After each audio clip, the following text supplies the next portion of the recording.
नमस्कार, मैं हूं नितेश सिंह। ये पब्लिक है, सब जानती है। जी हाँ, आज बात करने वाले हैं एक ऐसे विषय पे जिस पे कोई मीडिया बात नहीं करता, क्योंकि मज़दूर और बेरोज़गारों की ज़िंदगी में ग्लैमर नहीं होता। वैसे तो किसी भी मौत का कारण पता करने के लिए मुर्दों को चीरा जाता है, पर आज मैं मजबूर हूँ अपने जीते जागते बिहार का पोस्टमार्टम करने पर। जी हाँ, आज करने वाले हैं बिहार का पोस्टमार्टम, ताकि हर एक कमजोरी का खुलासा कर सके। कहा तो ये भी जाता है कि किसी भी मुद्दे पर टिप्पणी करने से पहले इतिहास जानना जरूरी होता है। तो इसी परंपरा का पालन करते हुए चलते हैं कुछ कदम पीछे। जी हाँ, इतिहास तो यही कहती है कि 1950 से लेकर 1993 तक, यानी 1950 से लेकर 1993 तक बिहार को जमकर लूटा गया है। और गरीबी में आटा तब गीला हो गया जब झारखंड हमसे अलग हो गया।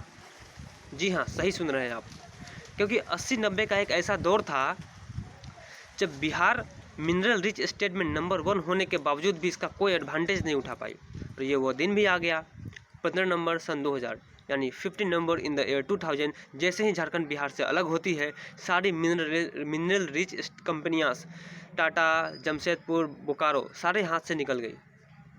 भाई साहब, उस दिन जब बिहार गिरी, भाई मेरे अभी तक उठ नहीं पाई। उसी दिन से बिहार को एक डूबते हुए सूरज के नज़रिए से देखा जाने लगा।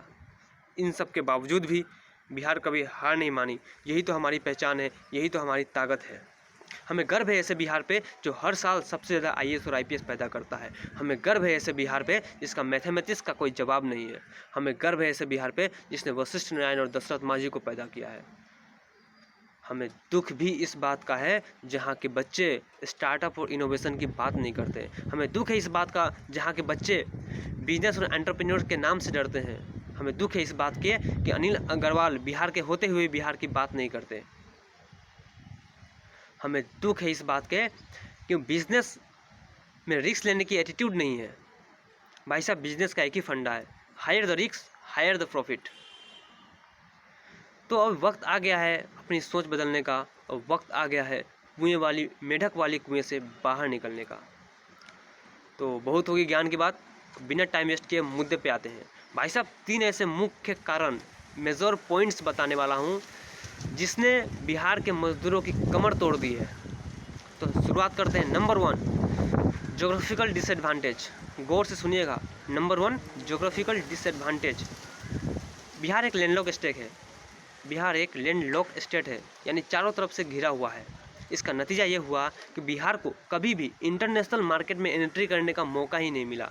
सी पोर्ट नसीब नहीं हुआ, जो बंदरगाह नसीब नहीं हुआ, इंटरनेशनल मार्केट में किस्मत आजमाने का मौका ही नहीं मिला। प्लस कोई भी MNC कंपनी बिहार में इन्वेस्ट करने से पहले 100 बार सोचती है, क्योंकि गुड्स एंड सर्विसेज का एक्सपोर्ट और इंपोर्ट का जो कॉस्ट है, जो ट्रांसपोर्टेशन का कॉस्ट है, इतना हाई है कि कोई भी MNC ट्रांसपोर्टेशन की किराए से कंप्रोमाइज़ नहीं करना चाहती। नतीजा ये भी हुआ कि बिहार के कई हिस्से, हर साल बिहार के कुछ हिस्से सूखा तो कुछ हिस्सा बाढ़ का मार झेलता है। इसका सीधा प्रभाव गरीब मजदूर पे पड़ता है। दूसरा सबसे मुख्य कारण बताने वाला हूँ, ध्यान से सुनिएगा। Political instability. भाई साहब, बिहार को कास्ट पॉलिटिक्स का पुराना बीमारी है, जो कि कैंसर से भी खतरनाक साबित होते हुए आई है। अगर आंकड़े की माने तो आंकड़े ये भी बताती है कि पिछले 70 साल में, यानी आज़ादी के बाद से अभी तक बिहार में 40 बार सत्ता बदली है। बिहार की जनता ने 23 नए मुख्यमंत्रियों की सामना की है, और एक मुख्यमंत्री की औसतम कार्यकाल 1.5 साल है, मात्र 1.5 साल। यानी कि आंकड़े से ये साफ साफ साबित होता है कि कोई भी मुख्यमंत्री सत्ता में आती है और बिहार की समस्या को समझने से पहले ही चली जाती है। खैर, तीसरे मुख्य बिंदु की बात करते हैं। तीसरे सबसे मुख्य बिंदु है क्रेज ऑफ गवर्नमेंट जॉब। जी हाँ भाई साहब, सरकारी नौकरी। बिहार वासियों को सरकारी नौकरी का नशा कुछ इस तरह चढ़ा है कि सरकारी नौकरी यानी जीवन का मकसद समझने लगे हैं। सरकारी नौकरी को जॉब सिक्योरिटी बताते हैं।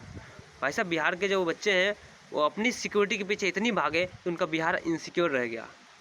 वैसे तो बिहार ने शिक्षा के जगत में एक से बढ़ के एक महारत हासिल की है, पर कभी भी जॉब लेने के अलावा जॉब देने के बारे में नहीं सोचा। इसका नतीजा ये हुआ, मजदूर बेरोजगार रह गए। खैर, चौथी सबसे मुख्य पॉइंट पे बात करते हैं, वो है ब्रेन ड्रेन। बहुत ही महत्वपूर्ण पॉइंट है ब्रेन ड्रेन। बिहार का लिटरेसी रेट जो है वो 63.83% है, यानी लगभग 64%, जिसका 50% का इमाइग्रेशन हुआ है, यानी कि 50% ग्रुप ऑफ पॉपुलेशन का इमाइग्रेशन हुआ है, यानी वो किसी दूसरे स्टेट या किसी दूसरे कंट्री में जॉब कर रहे हैं। शिक्षा बिहार से हासिल की, इंफ्रास्ट्रक्चर बिहार का लगा, मैन पावर बिहार का लगा, टेक्नोलॉजी बिहार का लगा, लेकिन सेवा दे रहे हैं किसी और कंट्री में, यानी कि बिहार की इकोनॉमी में उनका कोई योगदान नहीं है। इसका प्रभाव वो आप सही सलामत सोच सकते हैं कितना दुष्प्रभाव पड़ा है गरीब मजदूर पर। खैर, समस्या की बात तो बहुत कर ली, अब हमारी जिम्मेदारी ये भी बनती है कि कुछ सुझाव और समाधान की भी बात करें, तो हम पीछे नहीं हैं। चलिए सुझाव की तरफ आगे बढ़ते हुए, सबसे नंबर 1 माइंडसेट, यानी सोचने का तरीका। आगे बढ़ने से पहले मैं एन.आर. नारायण मूर्ति का एक पंक्ति सुनाना चाहता हूँ। Progress is nothing but a difference between mind and mindset. जी हाँ, progress is nothing but a difference between mind and mindset. सोचने का तरीका बदलना है, थॉट प्रोसेस में चेंजेस लाने हैं। यूथ बिहार में बहुत ज़्यादा है भाई साहब, सरकारी नौकरी से ऊपर उठ के कुछ सोचना है, यानी मेढक वाली कुएं से बाहर निकलना है। दुनिया बहुत बड़ी है, अपॉर्चुनिटी बहुत आएंगे और बहुत जाएंगे। बिजनेस में किस्मत आजमाने का रिस्क लेने की ज़रूरत है। दूसरा नंबर, बेशक ज्योग्राफिकल डिसएडवांटेज हमारी बहुत बड़ी समस्या रही है, पर जीनियस वही होता है जो सॉल्यूशन पे बात करता है, जो समाधान पे बात करता है। हमें दुबई से सीखने की ज़रूरत है, वो दुबई जो आज से 20 साल पहले रेगिस्तान हुआ करती थी, पूरी रेत से भरी हुई, पर आज वहाँ के जो प्रिंस है शेख मोहम्मद, क्या कमाल की काम किया है। रेगिस्तान में वर्ल्ड्स बिगेस्ट फ्लावर गार्डन वहाँ रेगिस्तान में पाया जाता है भाई साहब। इसका मतलब ये है कि रेगिस्तान में फूल खिल रही है, क्या कमाल। इतना ही नहीं, वहाँ की गर्मी ज़्यादा थी, मौसम साथ नहीं दे रहा था, फिर दुबई ने क्या किया, टेम्परेचर कंट्रोल सिटी ही बना डाली।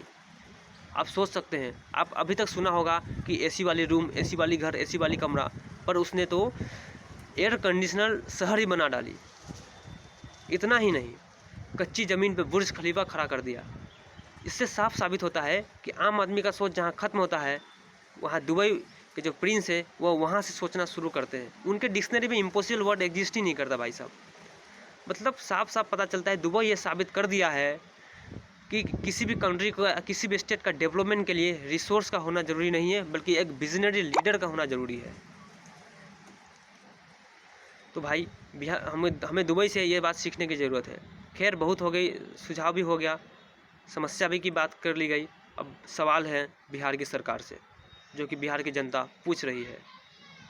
पहला सवाल, 1980 तक बिहार के बरौनी में ऑयल की जो इंडस्ट्री हुआ करती थी, फतुहा में मोटरसाइकिल की फैक्ट्री हुआ करती थी, 3 बड़े टेक्सटाइल इंडस्ट्री हुआ करते थे, जो उस वक्त की लालटेन की सरकार के दोगलापंथी के कारण ये सारे फैक्ट्रियों में ताला जड़ दिए गए। अब नीतीश कुमार से हमारा सीधा सवाल ये है कि आपकी सरकार एक जीरो टॉलरेंस के रास्ते पे चलने की दावा करती है, तो ये सारी तमाम फैक्ट्री और इंडस्ट्री का फिर से शुरू क्यों नहीं किया गया? आपकी सरकार चुप क्यों रही? जवाब दीजिए सर, बिहार की सरकार पूछ रही है, बिहार की जनता पूछ रही है। दूसरा अहम सवाल है कि पटना के जो म्यूज़ियम है उनको बनाने में 1300 करोड़ का खर्चा हुआ। तो मैं सरकार से सीधा सवाल ये पूछना चाहता हूँ कि कितने को रोज़गार मिला, कितनों को रोज़गार मिला? अब कुछ कट्टर समर्थक हमसे ये भी कहेंगे कि म्यूज़ियम बना तो टैक्स भी तो मिल रही है। भाई साहब, डिप्लोमेटिक बात मत कीजिए, जनता बेवकूफ़ नहीं है। मेरा मानना ये है, अगर उस 1300 करोड़ का रकम किसी प्लांट या इंडस्ट्री लगाने में खर्च किया होता तो शायद गुजरात और महाराष्ट्र में बिहार की जो मज़दूर की संख्या उतनी ज़्यादा ना होती।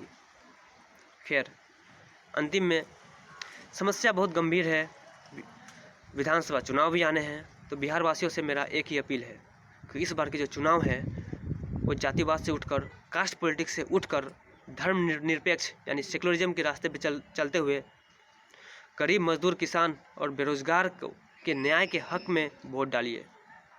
तब तक के लिए इतना ही, जल्द ही वापस लौटेंगे एक नए मुद्दों के साथ। तब तक जय हिंद, जय बिहार।